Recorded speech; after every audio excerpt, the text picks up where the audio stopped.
The news is full of stories about how many houses and apartments are being bought up by faceless corporations and speculators. Many of the residents of these homes face deteriorating conditions as new owners try to maximize their returns, pulling value out of the buildings instead of investing in them. In conversations about this phenomenon, many people refer to it as being the product of financialization of housing. Now, financialization is a pretty big word. What do people mean when they apply it to housing?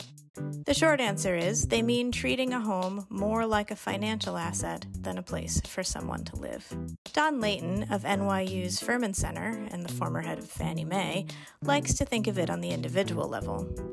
He says homeowners used to rarely think about the changing value of their home, but over the past few decades, people began to move more often, and technology has made mortgages cheaper to generate.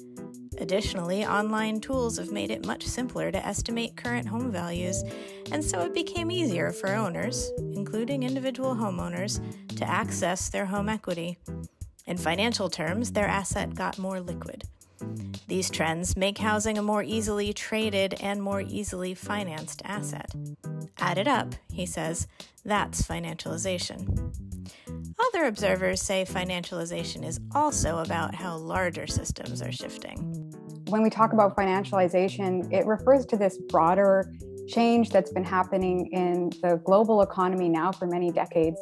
So increasingly, we're seeing that financial investment, often speculative, is where money is being made rather than making money through making things or through production. I define financialization quite specifically to refer to the acquisition of rental housing properties by financial firms. And these are firms that will then treat that housing as an investment product.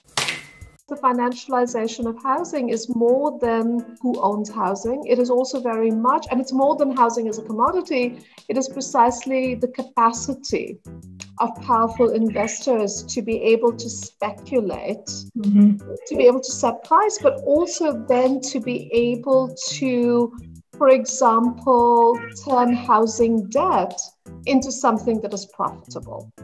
It's a set of theory that suggests that the process by which new housing is built or funded is actually really important and leads to all sorts of inequities. Now, once you build these financial institutions and processes, they're going to stick. They're going to be sticky. And they actually have the potential to affect prices. So they're going to create situations in which, the pricing works out to continue to make this profitable. In the end, some argue it comes down to too many people with money treating housing as a get-rich-quick scheme.